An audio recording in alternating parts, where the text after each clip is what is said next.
Well, this is George G, and the time is right. Welcome to today's guest, strong and powerful Jon Ostenson. Jon, are you ready to do this? George, let's do it. Great to be back with you. Yeah, excited to have you back on. Jon is the CEO of FranBridge Consulting. He's a Forbes contributor on the subject of franchising, and he's the author of Non-Food Franchising.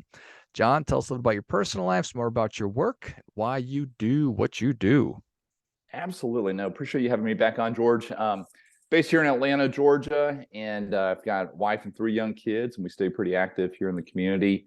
But I'm blessed to get to do what I do, and that's helping people step into business ownership either for the first time or maybe they're building out a portfolio and they're stepping into a new opportunity. Both entrepreneurs and investors all around the country, and it's a lot of fun for me to open up their eyes to this world of what I call non-food franchising. And what I found is when people hear the term franchise, they think fast food, and yet there's so many more opportunities out there in different industries, which I know we'll touch on in just a minute.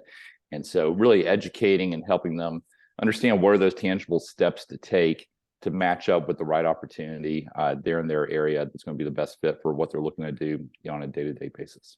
Nice. Well, I appreciate that. So is there just a best franchise that if I get into this one, it's going to work, or is it really dependent on fit? It depends on fit. I mean, we've got a lot of great ones. We work with over 600 different brands out there. Again, it's a wide array of industries, from health and wellness to property services. It's been a huge one for us, a lot of niches within that, to oil changes, to businesses that support kids, pets, the older population. What I'm seeing out there is people want understandable businesses that are non-trendy, that are cash flowing, that aren't going to go anywhere, that are somewhat recession resistant, Amazon resistant, COVID resistant in some cases. It's kind of those non-sexy niches. And so it's things like dumpsters and insulation and gutters and things that people are always going to need. Or things like senior care, oil changes.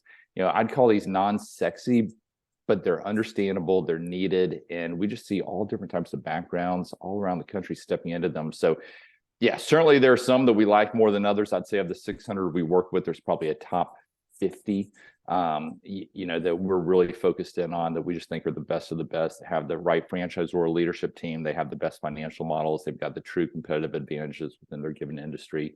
And those are the ones we kind of steer our clients towards. That makes a ton of sense. You mentioned not Amazon, and it just got me thinking the percentage of the younger generations that are like, oh, I'm going to start my own business. I'm just going to do drop shipping, or I'm going to do fulfillment by Amazon, or whatever it might be. Um, how do you think about that, or what do you think Yeah, about that? certainly it is interesting. I mean, we've been doing this long enough. We see a lot of different case studies, and we've had clients that say, "Hey, we've gone in bed with Amazon. We've gone really deep. It's been a good living for us, but now there's a whole lot of Amazon's got that upper hand, and they're very nervous about any changes that could be coming down the pipeline." We had a client last year that he's in his mid 40s up in Rochester, New York, John Bradley, that came to us, and he was a pharmacist by trade, and he had built up a FedEx routing business on the side, delivering largely Amazon goods. And he had 27 trucks, had built up a nice little empire.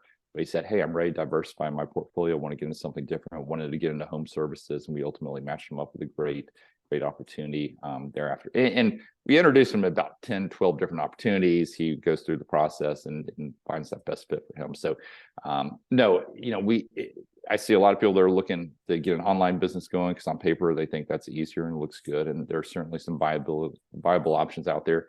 We also see a lot of people looking for resales. They say, "Hey, that sounds better than starting something fresh." In our book, Non-Food Franchising, there's a chapter dedicated to resales and how we think about those, and the pros and cons of buying an existing business versus starting one new, but under the franchise umbrella. So we kind of delve into that as well. Yeah, I think that makes a lot of sense.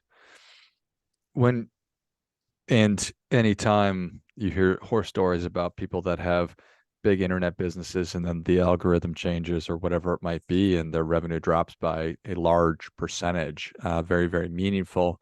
Talk about how a lot of these big companies, you're using their rails essentially, and they do have the upper hand. How is that different with some of the franchises that you're working with? Yeah, with a good franchisor, I mean, there's trade-offs to everything. However, it's our humble belief that franchising does represent a better path to business ownership for most people. And I mean, you just look at the pure success rates out there; it's not even close between franchises and non-franchises. But some of the reasons behind that, again, I say good franchise. They're not all created equal, just like any industry. But when you've got a strong franchisor, that's a business partner for you. You're in business for yourself, not by yourself. That franchisor, if you're running more of an executive model where you're managing the manager, they're kind of tag teaming with you to manage that manager and serve as the technical resource.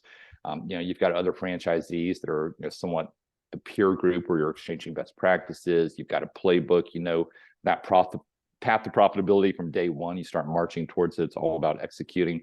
And then you also get to trade at a higher multiple typically on the exit than a non-franchise business. There's been some really interesting studies to support that. And so again, maybe your hands are tied a little bit more so as far as, you can't put your thumbprints all over the business. However, any good franchisor is still going to let you test different marketing vehicles or try different ideas. So there's some good flexibility, but that's one of those things we help our clients discover as they go through the process and understand what is that best fit for them. What popped into my head was that discipline equals freedom. So you have people that are entrepreneurial that want to have their fingerprints on things, but knowing that there's a playbook that's proven that if I execute on these steps, that I'm going to, obviously there's no guarantees, have success, going to get the cash flow. I've got this peer group. I'm able within this framework to personalize things and scratch that entrepreneurial itch without having to do everything. Yeah, you just think about it. If you were starting a business, you'd have to go there and start running marketing, some kind of customer acquisition. Well, you've got no data from which to start with. And instead, the franchisor has launched a lot of similar looking businesses all around the country in similar markets. And they know from a large data set, how to optimize that advertising day one. So, there's just a lot of little intangible benefits as you think about getting that business off the ground.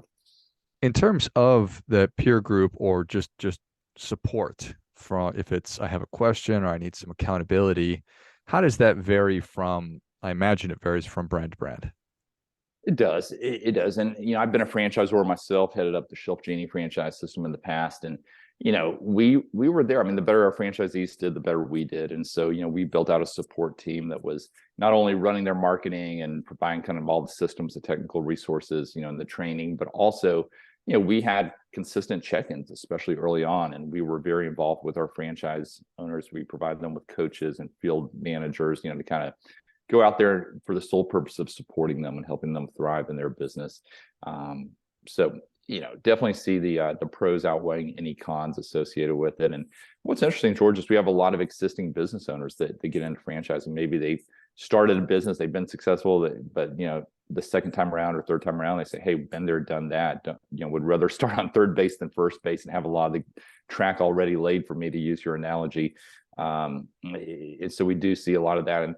And what's right for that next season? So you kind of build out a portfolio, and we have some clients that like to get into complementary type opportunities, like the real estate broker client of mine that just bought a property management franchise. I mean, that's a very complementary business. But then we have others that are diversifying completely. We have a guy that has done very well in security alarm systems, built that company from scratch. Well, he just bought a roll-off dumpster business. Things that have no. We've had a lot of dentists buying oil changes. We had some dentists buying a big fence company recently. Things that are totally uncorrelated to their day-to-day. It's interesting, and it's fascinating how you just listed off a number of things. You're like, oh wow, there's actually franchises and there's companies that are doing all these things, and of course, why wouldn't there be? So is it common? You mentioned at a franchise that you were working with that the better the franchisors did, franchisors did, the better that everybody did. I'd like to hear a little bit more about that. And is it common for the master franchise to provide coaching to their franchisees? It is very common. I'd say, again, part of it's the vetting process. There's over 4,000 brands out there in America, and we kind of cut out the food and the hospitality, the lodging. My humble belief is there are easier ways to make money. We certainly need the food guys, but there are multiple reasons why I think there are better opportunities for my clients. And so you take out roughly half the market, and then we whittle it down even further. And we're looking at those franchisors that have a track record of providing the best support and that have produced the most successful franchisees. I mean, at the end of the day, that's what matters. And so, we built those relationships, and we're always adding to that portfolio. But over 600 brands, work with all the different top development groups across the country, and but a big focus is on those that have a heart and care about, and built a culture to support the franchise owners. That's what it comes down to. It's not about them making money. And as a newer franchisor, I mean, that's not all franchisors reach 100 units, 100 locations. Only the good ones do. And yes, there's a lot of intel that we kind of pull into, and then of course we have the relationships on the back end as well. 100 sounds like a lot. Is that a lot, or is that the gold standard? Is that what? Yeah, I had a client. Actually, we've had 7 clients that have bought into a great gutter franchise system. Just incredible numbers behind it. $6 billion industry. That's a system that went from 20 locations to over 250 locations in the past 2 years. So you can see this kind of growth, when you're doing things the right way and you've got all the pieces in place. But quite a few franchisors, will never get to that 100 location, 100 mark, and maybe they just don't have the strong enough competitive advantages or the internal systems. And I love what you said. Discipline equals freedom. I absolutely agree with that. And I think you rise to you don't rise to the level of your goals, you fall to the level of your systems to kind of go along with that thinking. And franchising is all about systems and processes. I mean, end of the day, that's what it comes down to. Yeah. So are there I'm sure that there are characteristics of people that are successful doing this. You mentioned dentists. These are people that appreciate the technical knowledge and then showing up every day and cleaning the teeth and doing all the things. But what are some of those through lines that you say, yep, you're a person who's probably going to be good at this? Yeah, so I'm a member of the Entrepreneurs Organization, EO, and we've placed a lot of EO clients. These are people that built their own businesses. We've placed a lot of them in franchises. However, there's some EO members that have to explain you're too entrepreneurial. Franchising would not be a good fit. You've got to put your thumbprints all over it. You would not fit in well here. How the majority, I'd say, do like franchising for all the reasons I listed, but there's some that just wouldn't work out. But what's interesting, George, is I'd say probably 1/3 of our clients are looking to leave a corporate job and run the day-to-day operations. Probably 2/3 are looking to keep their job. And maybe it's corporate, maybe it's, we work with a lot of doctors, a lot of lawyers. Maybe they want to keep the day job. They've got a few extra hours a week that they can dedicate to, kind of a side hustle and put a manager in place. And I'd say that's probably 2/3 of our clients. I mean, that's really been an increasing part of the business. And we call it semi-passive or an executive model. Nothing's entirely passive. However, there, again, with that franchisor support, and you put a good manager in place, it is very doable to go about it that way. And so, to kind of get back to your original question, one of the most common things is just the willingness to follow a system. And that sounds cliche, but when I was a franchisor and I saw all these franchise owners across North America, all operating very similar businesses, our top franchisees were always those that followed the system the most closely. And again, that sounds like something a franchisor would say, but it was absolutely true. Those that didn't try to get too creative and market to the wrong segments or hire, pay their people way too much. I mean, you have baselines for all of this. And we kind of help explain, here's the best way to do it. Either follow us or don't follow us. But those are willing to follow. And, military veterans, others that are very disciplined, willing to kind of adhere to it are the best ones. Yeah. And that's one right there where I bet people say, oh, yeah, sure, Jon, I could totally follow along. I could totally do that. But you need to be really honest with yourself, because if you're not actually that person, if you do want to put your fingerprints all over something, or if you're not going to be willing to, for whatever reason, just wake up and do the same thing every day, it's probably not going to be a fit. Yeah, which is totally fine. And that's how some people are wired. But, I look at, client of mine, Nathan Bocock, over in South Carolina, 40 years old, largest franchisee of 2-minute and a truck moving service. Well, he operates in 12 markets now. And every year he and I do a deal together. And in each case, he puts a young 27 or so year old guy in charge, somebody he knew from church or the community, and says, hey, go make us proud, and gives them a little bit of equity. And every deal that we've done together, he's come back and bought additional locations within the first year. I mean, just been highly successful. And, for him, it's, hey, I love the franchise world and be able to step in and plug and play. And I don't have to put my fingerprints all over it. How common is that of bringing somebody in and giving a little bit of equity, and what is a little bit of equity commonly? Yeah, so it runs the gamut. Franchises that I've owned, we've let people buy into the equity. Typically up to 20%, and there's some caveats. If they were to leave, then does it vest? I mean, we have all those stipulations in there, but everyone has a different approach. Some recognize that equity isn't everything. Let's incentivize them based on profitability and make it act like equity, but not true equity. Keep the cap table clean. Then others, in case of Nathan, I mean, he'll go very generously from the get go. And he's done it very well. So different trains of thought around it. There's not one that's right or wrong. I think it's very individualized, and kind of, you bring your long-term perspective in as far as the role you want to play and how long you see this person staying. Is that coaching that a franchise will provide to their franchisees commonly? They will help them find that manager. Oftentimes, to some degree, they'll explain, here's the best path to go around, here's the backgrounds we found to be successful. They will train that manager for you. You can send, I mean, we've done that with our franchise. We'll send the manager off to training, let the franchisor spend a week with them and train them up, which is a huge benefit. But as far as how you incentivize them, they'll give some recommendations, but it's really up to you. I mean, they don't meddle too much in that. That is something that actually Nathan, is the client I just mentioned, is now doing some consulting for us. And his time is extremely valuable, but we actually fund his coaching several hours for each of our clients once they make it through the process, just kind of help them get off to a great start. Yeah, that makes a ton of sense. So when somebody picks up a copy of Non-Food Franchising, what are they getting themselves into? Yeah, we try to make it very readable and understandable, this world of franchise. How do you find the right franchise? What does the investment look like? What does that include? What are the expected returns? How do we understand the franchise disclosure document and the FDD, as it's known? What are some of those things that we found to be most successful? And then we also compare franchising versus just a startup. What are the trade-offs both ways? Franchising versus acquisition. If you were to acquire a business, we also talk about those with an existing business. Does it make sense to franchise it? What are the pros and cons around that? And so, we cover a whole lot of different topics. We talk about the ownership styles. We talk about the types of industries, which you mentioned this earlier, but it is fascinating when you understand the types of businesses you never think about. And wait a minute, that's a franchise. I didn't realize that. So we talk about the different types of industries, what's resonating with different backgrounds. And really excited about the book. Just got it out there 2 months ago. We've had incredible feedback so far.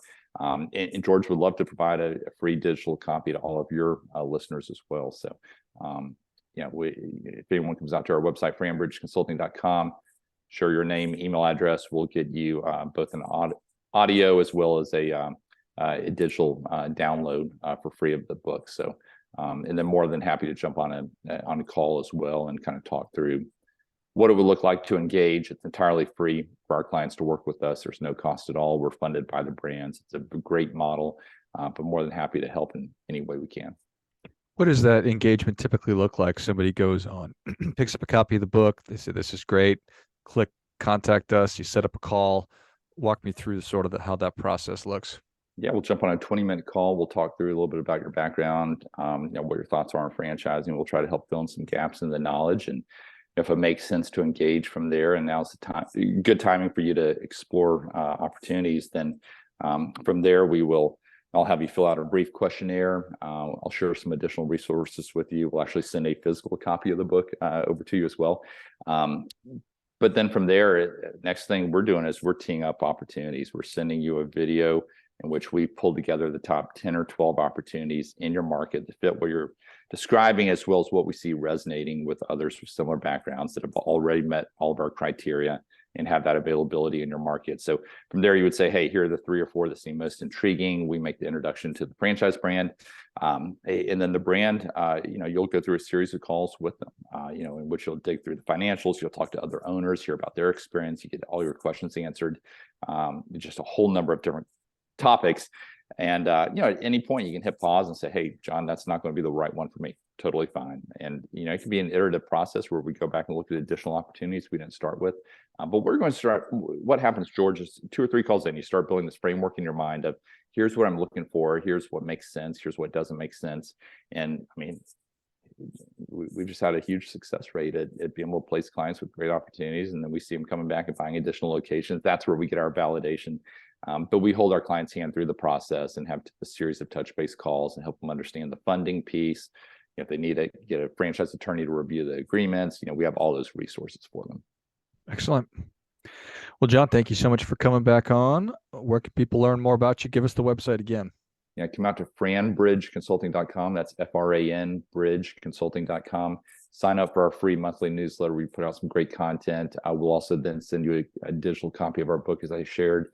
And if now is the time to take the next step and dedicate a few hours to exploring opportunities, we'd be happy to engage.